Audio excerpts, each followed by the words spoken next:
ताप आउ तापमात्रार डिफरेन्स अच्छे जोटा को आमे ताप आउ तापमात्रा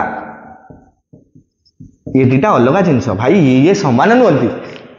तमें छुआ बेलू भावुच दीटा समान कथा ना ताप अलग तापमात्रा अलग। अच्छा देखिए ताप कौन तापमात्रा कौन बुझिया ना ये कथा बुझा पड़े ताप कौन कौन गोटे एनर्जी है ताप कौन गोटे एनर्जी गोटे फॉर्म ऑफ एनर्जी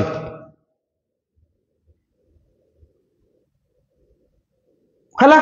कौन एटा एनर्जी। तापमात्रा कौन एनर्जी रो सूचक तापर सूचक मालो मत 104 जर मु कौन करी ये 104 कौन डिग्री डिग्री कौन हम फारेनहाइट 104 फारेनहाइट नियंती एति तापमात्रा पानी फुटिब बाष्पीभूत हम केते तापमात्रा रे 100 तापमात्रा रे सेल्सियस रे 100 degree Celsius 100 degree Celsius 1 degree Fahrenheit ये तापमात्रा ताप नुहे ताप है फॉर्म ऑफ एनर्जी ताप पाई तापमात्रा परिवर्तन घटे आ तापमात्रा तापर सूचक मन रहा कहानी तेणु ये दिजक भिन्न